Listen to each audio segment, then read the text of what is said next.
नमस्कार दोस्तों, एक बार फिर से आप सभी का आपके अपने YouTube channel Indian technical institute पे स्वागत है। आज अपने जो पीछे डीसी थ्योरी की क्लास की थी क्वेश्चन वाली, उसी को आगे बढ़ा रहे हैं। ठीक है, इसमें जो भी डीसी थ्योरी के अंदर जो सूत्र है, न्यूमेरिकल या फिर सूत्र हैं और जो नियम वगैरह हैं, उनसे रिलेटेड क्वेश्चन करेंगे। जो सूत्र है उनसे रिलेटेड न्यूमेरिकल करेंगे, जिससे कि आपको सूत्र वगैरह वो ढंग से याद हो जाएंगे, नियम है वो भी आपको ढंग से याद हो जाएंगे। ठीक है, तो अपने पीछे वीडियो किए थे उसमें 32 क्वेश्चन किए थे, इतने के क्वेश्चन इसमें करेंगे। तो इससे आगे जो 32 से आगे 33 नंबर क्वेश्चन है उससे अपने शुरुआत करते हैं। इसमें क्या है, एक विद्युत हीटर है जो 1 किलोवाट क्षमता का है और उसका प्रतिरोध कितना है, 40 ओम है। और उस जो कितनी वोल्टेज पे काम करेगा, इसकी वोल्टेज पूछिए। इसकी वाट कितनी दे रखी है, मतलब कि पावर 1000 वाट या 1 किलोवाट दे रखी है। 1 किलोवाट मतलब कि 1000 वाट। ठीक है, और इसका प्रतिरोध कितना दे रखा है, 40 ओम। अपने को क्या निकालनी है, वोल्टेज निकालनी है इसकी, कितने वोल्ट पे चलेगा ये। ठीक है, तो इसकी वोल्टेज कितनी होगी, P बराबर क्या होता है, V²/R।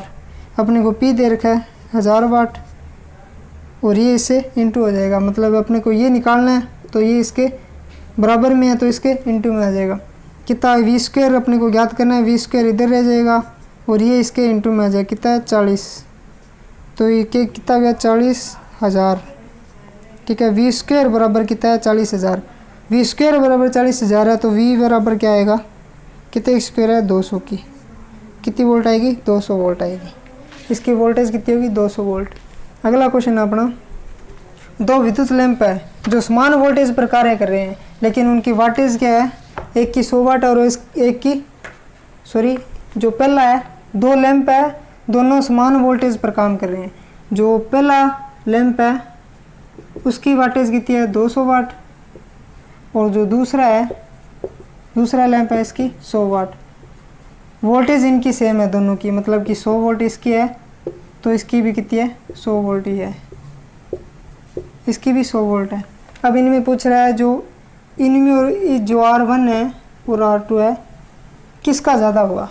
इसको R1 दे दिया और इसको R2 नाम दे दिया, तो इसमें से किसका ज़्यादा है। तो मैंने पहले ही बताया था, अगर वाटेज सेम और वोल्टेज सेम है तो इनमें से जिसका वाटेज कम होगी उसका प्रतिरोध हमेशा ज़्यादा होगा।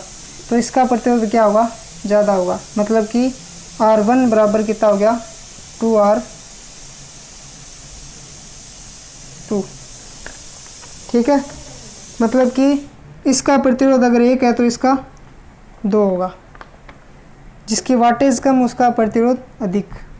अगला क्वेश्चन है अपना, ये पीछे किया हुआ है आपने बहुत बढ़िया से, तो मैं ज़्यादा नहीं बता रहा इसको। ठीक है, बाकी आप सीधा सा फंडा याद रखना, अगर वोल्टेज सेम दे रखी है तो जिसकी वाटेज कम है उसका प्रतिरोध हमेशा ज़्यादा होता है।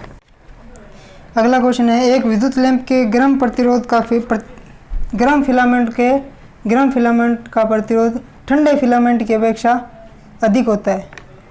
तो जो फिलामेंट का ताप प्रतिरोध गुणांक है वो क्या होगा। तो ये फिलामेंट किसका बना होता है, चालक का बना होता है, मतलब कि चालक पदार्थ है उससे बना होता है। तो चालक का मैंने बताया था कि टेम्परेचर कोएफिशिएंट क्या होता है, धनात्मक होता है। तो जिसका प्रतिरोध जिसका फिलामेंट है ज़्यादा गर्म होगा उसका प्रतिरोध ताप गुणांक भी क्या होगा, अधिक, मतलब कि धनात्मक होगा, PTC होगा। ठीक है, मतलब कि जिसका प्रतिरोध जो फिलामेंट है ज़्यादा गर्म है उसका प्रतिरोध जो टेम्परेचर कोएफिशिएंट है वो क्या होगा, धनात्मक होगा। अगला क्वेश्चन है, मतलब कि PTC NTC उसी में से क्वेश्चन पूछा है इसने। अगला क्वेश्चन है, किसी पदार्थ का प्रतिरोध निर्भर करता है। ये क्वेश्चन आपने कमेंट बॉक्स में इसका उत्तर देना है। किसी पदार्थ का प्रतिरोध है वो किस पे निर्भर करता है, किन किन बातों पे निर्भर करता है, ये ऑप्शन है, आप इनमें से उत्तर देना है। किसी तार की लंबाई है वो दुगनी कर दी, मतलब कोई तार है उसकी लंबाई क्या कर दी, पहले L थी अब क्या कर दी, 2L कर दी। और उसका जो कटाव क्षेत्रफल है, जो एरिया है, उसको क्या कर दिया इसने, 1/4 कर दिया। 1/4 कर दिया तो उस पदार्थ का प्रतिरोध क्या हो जाएगा। कोई चालक पदार्थ था, पहले 1 मीटर था, उसको क्या कर दिया, 2 मीटर कर दिया। उसका जो एरिया था वो 1 था, वो क्या कर दिया, 1/4 कर दिया। तो इसका प्रतिरोध क्या होगा, तो पहले 1 था, 1/4 कर दिया, 4 कहाँ चला जाएगा ऊपर, 4 दूनी 8, 1 और 8 से गुणा करो 8 आएगा। तो मतलब कि इसका प्रतिरोध पहले से क्या हो जाएगा, 8 गुना हो जाएगा। समझ गए। अगला क्वेश्चन है, एक चालक संख्या 1 लोहे का बना है तथा चालक संख्या 2 किसका बना है, एल्यूमिनियम का। तो जो प्रतिरोध है दोनों, एक चालक पदार्थ लोहे का और दूसरा एल्यूमिनियम का बना है, तो दोनों का संबंध होगा, मतलब कि चालक नंबर 1 है वो तो किसका, आयरन का, और चालक नंबर 2 है वो किसका है, एल्यूमिनियम का। तो इनमें से जो R है ये R1 है बराबर R2 है, इनके बीच जो संबंध है वो क्या होगा, किसका ज़्यादा होगा, ये पूछ रहा है। तो आयरन का इससे एल्यूमिनियम का अपने चालक के रूप में सबसे ज़्यादा यूज करते हैं। क्यों करते हैं, क्योंकि इससे तो ज़्यादा चालक है। तो इसका प्रतिरोध क्या होगा, इसका आयरन का प्रतिरोध इससे क्या होगा, ज़्यादा होगा। तो मतलब कि इसने साइन दे रखा है ये, तो इसका उत्तर कौन सा होगा, ये सही होगा। ऑप्शन में दे रखा आपके, वो आपने चूज़ करना है। अगला क्वेश्चन है, जब कोई दो चालक तांबे के बने हों और उनके व्यास भी क्या हो, ए बराबर, मतलब कि दोनों के व्यास भी क्या हो, बराबर हो, कटाक्ष क्षेत्रफल है वो भी क्या हो, बराबर हो दोनों के, परंतु लंबाई क्या हो, मतलब दो तांबे के चालक तार है उनका व्यास भी सेम है और उनकी लंबाई है वो क्या है, जो L2 है, L2 बराबर में 5L1 ये दे रखा है। मतलब कि इसकी 1 है तो इसकी L1 की कितनी है, 5 है। दोनों किसके हैं, तांबे के बने हैं और उनके बीच जो प्रतिरोध है R2 बटा में R1, इनका अनुपात पूछा क्या है। तो प्रतिरोध क्या होता है, लंबाई के समानुपाती, मतलब कि इसकी लंबाई 1 है तो इसका प्रतिरोध अपने एक बार 1 ही मान लेते हैं। L2 की प्रतिरोध कितना है, 1 बटा में L5 है, मतलब कि L1 है उसकी लंबाई कितनी है, 5, और उसका प्रतिरोध कितना है, प्रतिरोध भी क्या होगा, मतलब कि इसका 1 माना तो इसकी लंबाई के समानुपाती है, मतलब कि 5 मीटर लंबा है तो इसका 1 मीटर का 1 ओम माना तो इसका 5 मीटर का 5 ओम मान लिया। अब इसका अनुपात पूछ रहा है इसने कितना है, तो 1/5 को अपने हल करेंगे, क्या आएगा यहाँ 0.02, ठीक है, मतलब कि इसका उत्तर क्या आएगा 0.02। अनुपात पूछा है R2 बटा में R1 का अनुपात क्या होगा। अगला क्वेश्चन है, परिपथ में वोल्टेज ज्ञात कीजिए जिसमें धारा 2.5 एम्पीयर व प्रतिरोध 100 एम्पीयर। आसान सा ही है। वोल्टेज पूछिए, V बराबर क्या होता है, I इंटू R होता है। तो I कितना दे रखा है 2.5 एम्पीयर इंटू प्रतिरोध कितना दे रखा है 100 ओम, इनको गुणा करो कितना आएगा 250 वोल्ट, मतलब कि वोल्टेज कितनी है 250 वोल्ट। अगला क्वेश्चन है, 1 एम्पीयर धारा 1 सेकंड तक प्रवाहित होने पर कहलाती है। 1 एम्पीयर धारा है, अगर 1 एम्पीयर धारा 1 सेकंड तक प्रवाहित हो जाए तो वो क्या कहलाता है, एम्पीयर इकाई कूलम या ओम। तो 1 एम्पीयर धारा अगर 1 सेकंड तक प्रवाहित होगी तो उसको अपने क्या बोलेंगे, कूलम या कूलाम, कूलम या फिर कूलाम बोलते हैं। अगला क्वेश्चन है, किस प्रकार का प्रतिरोध वोल्टेज पर निर्भर करता है। ये थोड़ा नया क्वेश्चन है। किस प्रकार का जो प्रतिरोध है वो वोल्टेज पर निर्भर करता है, संवेदक, परिवर्तक, LDR या थर्मिस्टर। तो जो वोल्टेज पे डिपेंड करता है वो कौन सा होता है, थर्मिस्टर। थर्मिस्टर को और क्या बोलते हैं, NTC।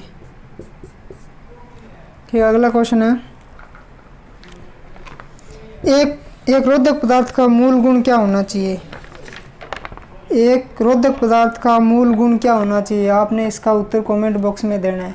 पीछे इसकी बात बहुत बार हो चुकी है तो इसका ऑप्शन अपने उत्तर है जो कमेंट बॉक्स में देना है। अगला क्वेश्चन है, एक 12 ओम का प्रतिरोध 60 वोल्ट DC स्रोत के आर पर जुड़ा है, प्रतिरोध में बहने वाली धारा का मान, मतलब कि 12 ओम, R बराबर कितनी है 12 और वोल्टेज कितनी है 60 वोल्ट। धारा पूछी है, क्या होता है I बराबर V बटा में R, कितनी आएगी 60 बटा में 12 बराबर 5 एम्पियर। आसान सा ही है। तो सूत्र है, मैंने आपको पहले ही बोला था, सूत्र से रिलेटेड जितने न्यूमेरिकल करेंगे अपने जो सूत्र है वो बढ़िया से याद हो जाएंगे, ठीक है। और न्यूमेरिकल आते भी हैं, ज़्यादा बड़े नहीं आते, आसान आते हैं लेकिन आते हैं। तो अपने अगर प्रैक्टिस की होगी तो ज़्यादा हल करने की ज़रूरत नहीं पड़ेगी, सीधे देखते ही हो जाएंगे। अगला क्वेश्चन है चित्र में दर्शित रंग कोड के प्रतिरोध का मान क्या होगा। डायग्राम बना हुआ है, इसमें पहला दे रखा है ऑरेंज। ऑरेंज कितने नंबर पे आता है, जो प्रतिरोधक की जो सारणी कराई थी कार्बन प्रतिरोध का मान ज्ञात करने के लिए, उसमें पहली पट्टी 0 से शुरू होती है, दूसरी भी 0 से, तीसरी 0 से, चौथी पट्टी अपने 1 से शुरू होती है। तो उसमें पूछ रहा कलर दे रखे है ऑरेंज, दूसरा वाइट और तीसरा गोल्ड, चौथा देख रहा चौथा कोई कलर नहीं है। तो इसकी जो प्रतिरोध है वो क्या होगा। पहले में ऑरेंज कितने पे आता है, 3 नंबर पे।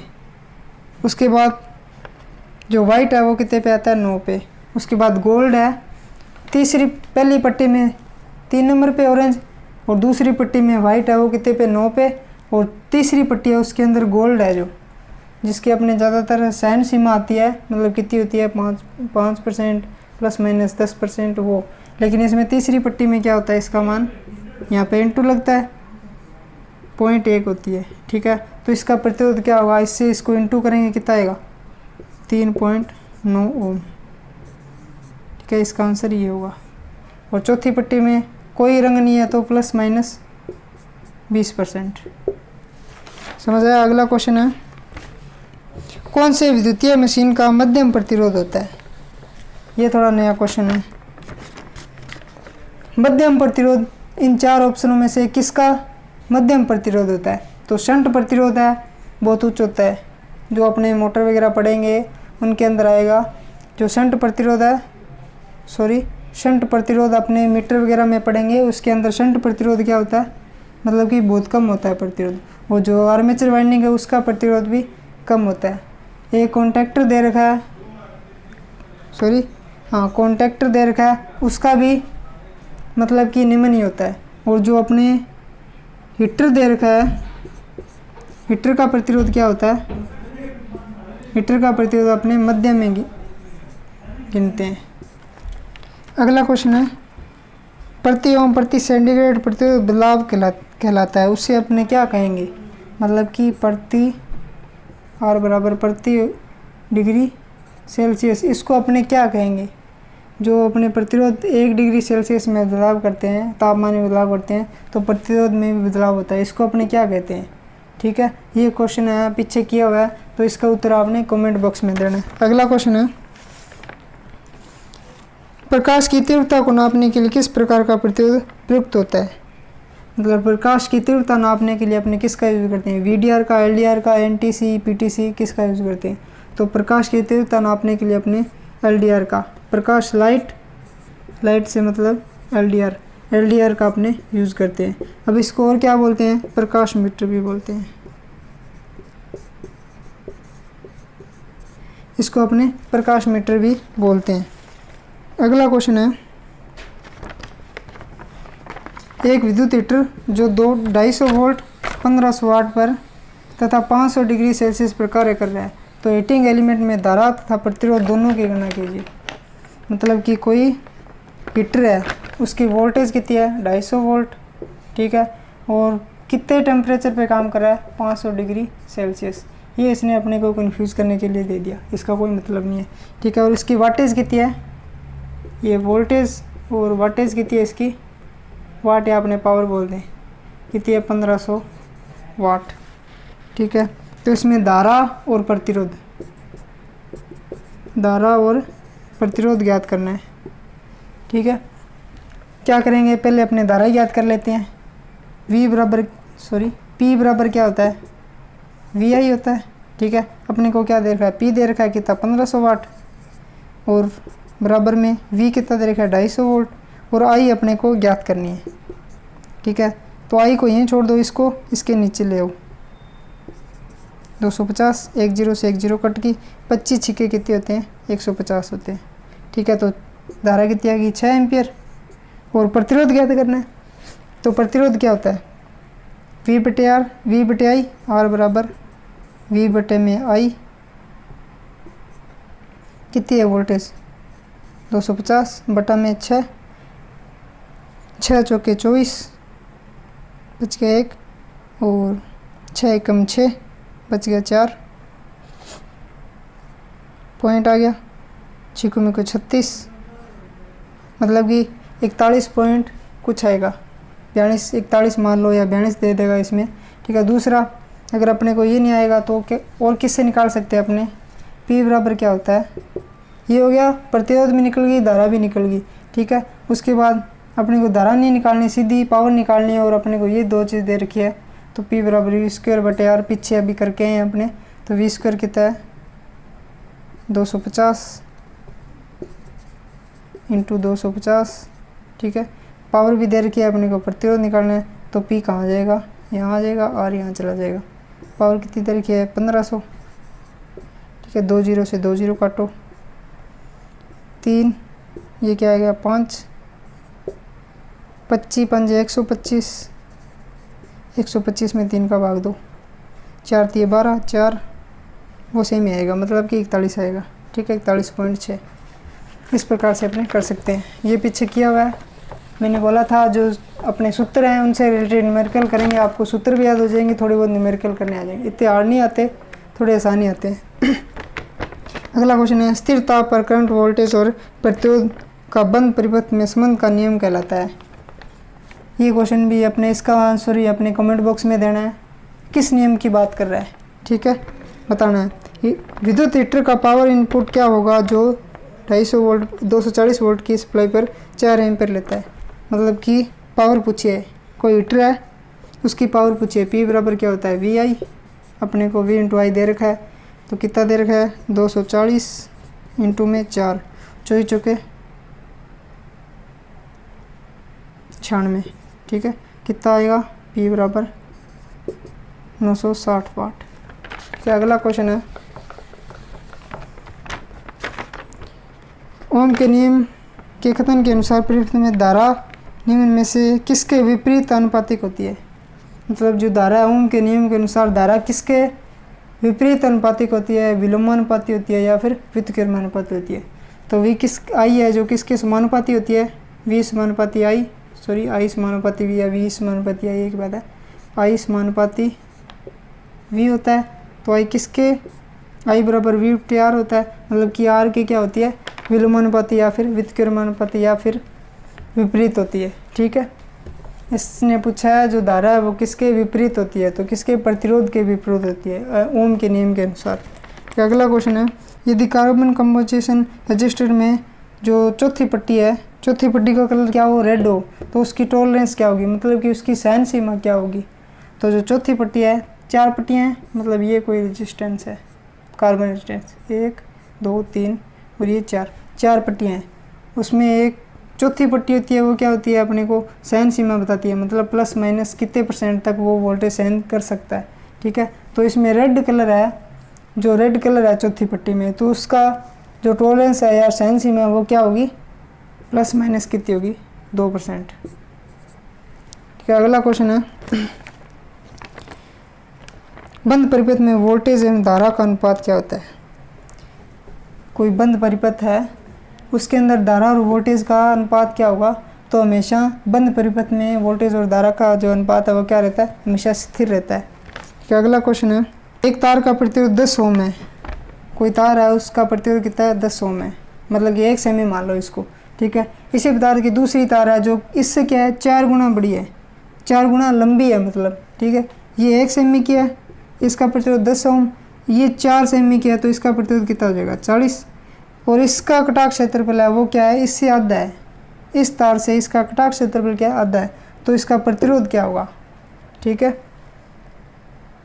मतलब कि इसका क्रॉस सेक्शनल एरिया या मतलब कटाक्ष क्षेत्रफल है वो है इससे क्या है आधा है, तो इसका प्रतिरोध क्या होगा, मतलब कि सेम एरिया की होती तो क्या होता 40 ओम हो जाता, मतलब इसका आधा है तो इसका प्रतिरोध क्या हो जाएगा R बराबर 40 ओम, लेंथ इसकी 4 है तो मतलब 40 ओम हो गया इसी के अनुसार, ठीक है। और इसका क्षेत्रफल कितना है 1/2 है कटाक्ष क्षेत्रफल, तो इसका प्रतिरोध क्या हो जाएगा ये 2 ऊपर चला जाएगा, मतलब R बराबर क्या आ जाएगा, ये 80 ओम की तार है, 4 मीटर वाली है जो ये 80 ओम की है, ठीक है। तो इसका प्रतिरोध कितना होगा 80 ओम हो जाएगा। अगला क्वेश्चन है,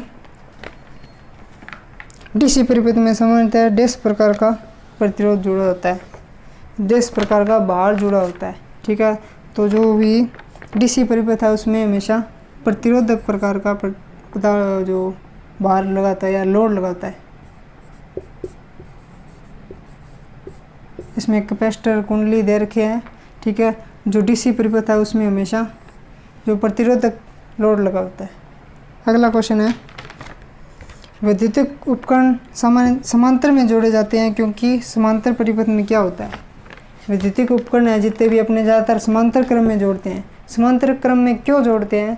क्योंकि समांतर क्रम में प्रत्येक जो उपकरण है या प्रत्येक परिपथ है वो क्या होता है, स्वतंत्र रूप से काम करता है। मतलब दूसरा कोई ओपन होता है या शॉर्ट होता है दूसरा उपकरण है तो उसका औरों पे कोई प्रभाव नहीं पड़ता, इस कारण अपने समांतर में सरल होता है। ठीक है, मतलब कि आसान है अपने को, उसका अगर कोई अदर में कोई फॉल्ट आ रहा है तो उसका इस पर कोई असर नहीं पड़ेगा। मतलब जिसमें खराबी है वो एक में ही होगी, सारे उपकरण है वो उस पर कोई प्रभाव नहीं पड़ेगा।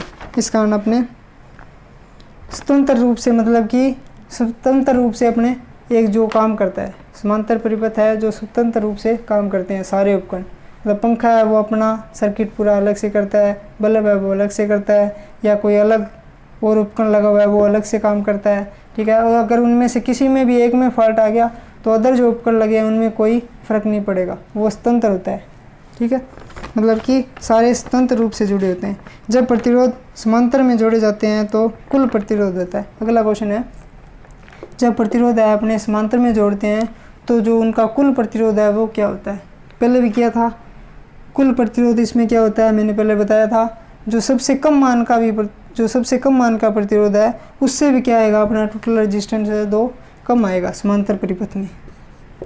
समांतर परिपथ में क्या होता है, जो अपने सबसे कम प्रतिरोध है उससे भी क्या होता है, कम प्रतिरोध होता है। और सीरीज़ में क्या होता है, सीरीज़ में सारे जुड़ते हैं, जितने भी प्रतिरोध है सारों का टोटल होता है। मतलब 1 2 3 4 है तो उन सभी का क्या होगा, टोटल होगा।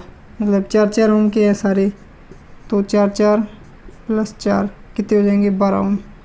ठीक है, और उसमें जुड़े हैं तो क्या होगा, मतलब कि सेम मान के है तो क्या होगा, 4/3 ये हो, इसका आ जाएगा 3 × 3 1 3.3 ये आएगा। मतलब कि इनसे कम आया, सबसे कम मान का उससे भी क्या है, कम आया, इस प्रकार से।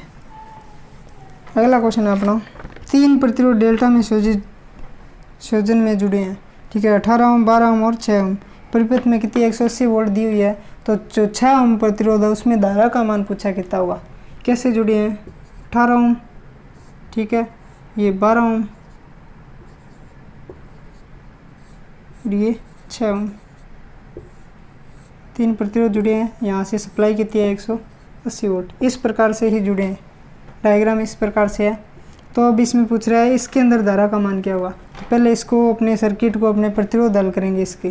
ठीक है, डेल्टा है, इसको पूरे को अपने हल करेंगे, कितना आएगा, 18 इंटू समांतर में है और ये 2 क्या है, सीरीज़ में है, 18 इंटू 12 + 6, मतलब कि 18 इंटू 18 हो गया, बटा में क्या आएगा, 18 + 12 + 6, मतलब कि 18 इंटू 18 + 18 36, और ऊपर क्या आएगा, 18 इंटू 18, 18 की स्क्वायर कितनी होती है, 324। अब इसको काटेंगे 2, 18 दूना 36, और ये क्या आएगा 18, और काटेंगे कितना आएगा 9। ठीक है, 9 ओम आ गया। अब इसमें धारा ज्ञात कर लेंगे, 180 बटा में 9 कितनी आएगी, 20 एम्पियर। अब 20 एम्पियर टोटल आई है, 20 एम्पियर धारा क्या है, टोटल आई है। लेकिन इसने क्या पूछा है, 6 ओम में कितनी होगी, 6 ओम का जो प्रतिरोध है उसमें धारा कितनी होगी। तो मतलब कि ये समांतर में है और ये दोनों क्या है, श्रेणी में। श्रेणी में क्या रहती है, धारा सेम रहती है। ठीक है, और इसके अंदर क्या है, इसकी अलग होगी। तो इसकी याद कर लेते हैं, कितनी आएगी, 180 बटा में 18। ठीक है, समांतर में वोल्टेज सेम रहती है और धारा अलग अलग रहती है। ठीक है, तो इसकी क्या आएगी, 10 एम्पियर। 20 थी, 10 इसमें चलेगी, इन दोनों में क्या रहेगी, सेम ही रहेगी धारा। तो इसकी जो इसकी है वही इसकी होगी। तो इसकी धारा क्या है, इसकी 10 एम्पियर, ये अपनी ले गया 10 एम्पियर, 20 में से 10 रहेगी, दोनों में क्या रहेगी, सेम रहेगी। मतलब इसकी भी 10 एम्पियर और इसकी भी 10 एम्पियर, मतलब इसका उत्तर क्या आएगा, 10 एम्पियर आएगा। अगला क्वेश्चन है,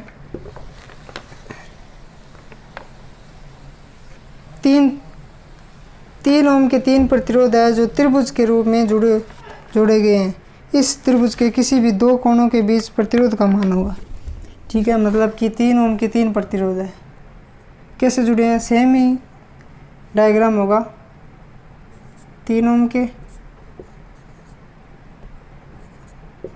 3 ओम, ये भी 3 ओम, 3 प्रतिरोध जुड़े हैं। ठीक है, तो इनका टोटल रेजिस्टेंस क्या होगा?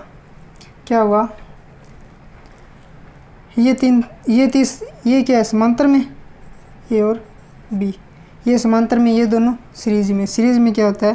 3 + 3 6, और जो समांतर में है वो क्या होता है? इनटू, मतलब ये अलग से निकालना पड़ता है। ठीक है, ये फॉर्मूला है। अगर सेम डिटो दे रखा है और डेल्टा का आ जाए तो उसमें अपने इसी से कर लो।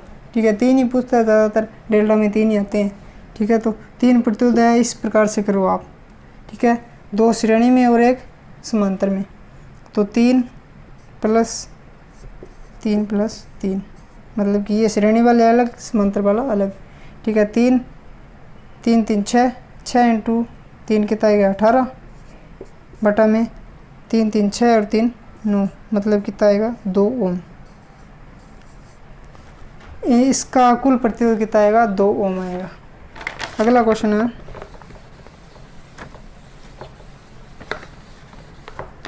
एक टेबल लैंप है, हीटर पर कितने है? 60 वाट लैंप है, उस पर 60 वाट, और वोल्टेज कितनी है?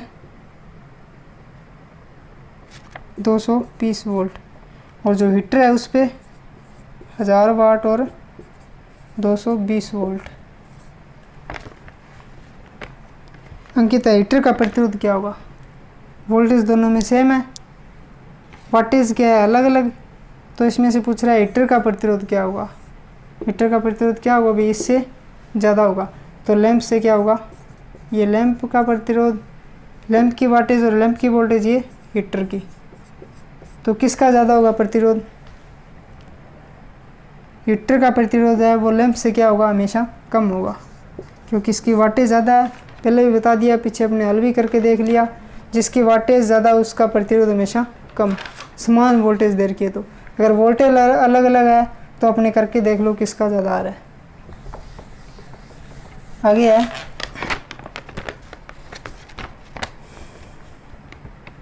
एक परिवृत्त में समान लंबाई व समान अनुप्रस्थ काट क्षेत्र वाली नाइक्रोम व तांबे की तार श्रेणी में जोड़ी गई है।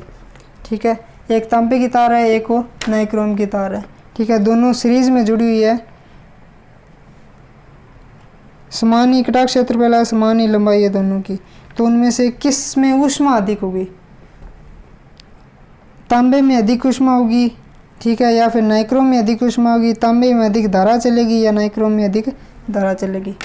तो यहाँ से सीधा सा फंडा है, अभी सीरीज में लगी है, सीरीज में कोई भी तार लगी है उसमें धारा हमेशा क्या रहती है? सेम रहती है। तो धारा वाले दोनों ऑप्शन है जो कट हो गए, मतलब कि तांबे में अधिक चलेगी या नाइक्रोम में अधिक चलेगी। तो ये धारा क्या है? दोनों में सेम चलेगी, मतलब कि समान धारा चलेगी दोनों में। सीरीज में लगी है तो सीधी समान धारा चलेगी। अब जी प्रतिरोध किसका ज़्यादा होगा? तो प्रतिरोध सीधी सी बात है नाइक्रोम का ज़्यादा होगा।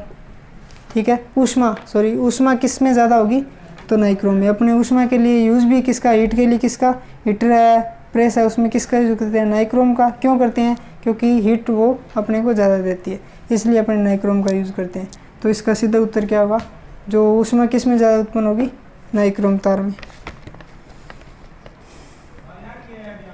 4 प्रतिरोध प्रत्येक 8 ओम के चित्र के अनुसार जोड़े गए हैं। बिंदु x y के तुल्य प्रतिरोध का मान होगा, मतलब कि 8 ओम 8 ओम 8 ओम और 8 ओम, ये किस प्रकार से ऐसे जुड़े हैं। ठीक है, ये x हो गया और ये y हो गया। अब इनके बीच कुल प्रतिरोध कितना होगा? इसके और इसके बीच अपने वोल्टमीटर लगा के नापें तो इसका कुल प्रतिरोध क्या होगा। ठीक है, मतलब ये हल करके देख लेते हैं इसको क्या होगा। ये तीनों क्या जुड़े हैं? सीरीज में जुड़े हैं। 8 8 और 8 कितने हो गए? 24। ठीक है, इनटू में कितना है?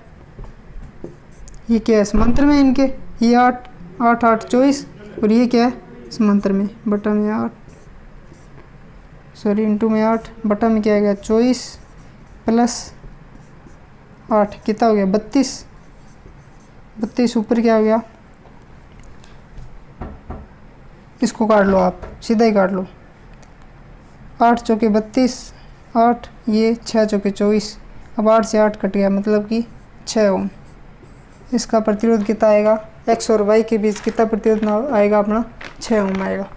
अगला क्वेश्चन है, यदि 3 प्रतिरोध क्रमश 1 ओम, 2 ओम व 3 ओम के त्रिभुज के आकार में जोड़े गए हैं और 3 ओम प्रतिरोध के पैरेलल में नगण्य आंतरिक प्रतिरोध व 1.5 वोल्ट वाला सेल जोड़ दिया गया, तो 3 ओम के प्रतिरोध में धारा का मान क्या होगा। ठीक है, 3 प्रतिरोध जुड़े हुए हैं, त्रिभुज में जुड़े हैं, मतलब कि इस प्रकार से जुड़े हुए हैं, 1 ओम, 2 ओम, 3 ओम, अलग अलग जुड़े हुए हैं तीनों। अब इसने कह दिया इसके समांतर में क्या जोड़ दिया आपने, 1.5 वोल्ट की सेल जोड़ दी, जिसका आंतरिक प्रतिरोध भी क्या है, नगण्य है। तो इसमें धारा का मान क्या होगा। अब ये स्वतंत्र हो गया अलग से, ठीक है, स्वतंत्र रूप से जोड़ा गया है, तो इसकी जो धारा है वो क्या होगी, धारा आई बराबर क्या होता है, V बटा में R होता है। V कितना है, 1.5 बटा में R कितना है, 3 ओम। ठीक है, इसको हल करेंगे क्या आएगा, 1 बटा में 2, मतलब कि 0.5 एम्पियर इसकी धारा आएगी। अब इसने क्या है, स्वतंत्र रूप से, मतलब कि अलग ही कर दिया इस परिपथ को। इसने ये थोड़ा घुमाने के लिए दे दिया, लेकिन इस परिपथ को क्या इसने अलग ही कर दिया और इसकी धारा पूछ ली।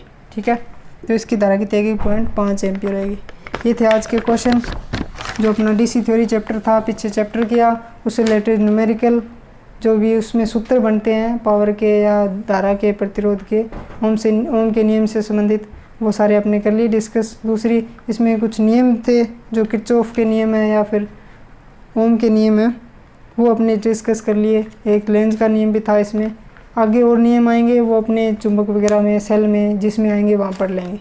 ठीक है, इससे रिलेटेड जो क्वेश्चन बनते थे मैंने करवा दिए, पेपर में जो इंपॉर्टेंट रहते हैं, पेपरों में से ही निकाल के दे रहे हैं ये क्वेश्चन। ठीक है, तो इनको इग्नोर मत मारना, आप कॉपी में बढ़िया से नोट करना, ताकि बाद में आपको रिवीजन करने में थोड़ी आसानी हो। ठीक है, तो आपको वीडियो अच्छी लग रही है तो इसको लाइक, शेयर और कमेंट भी करें। और दूसरा, अगर चैनल सब्सक्राइब नहीं किया तो वो ज़रूर करें, ताकि जो आगे आने वाली वीडियो आपको जल्दी से मिल सके। धन्यवाद।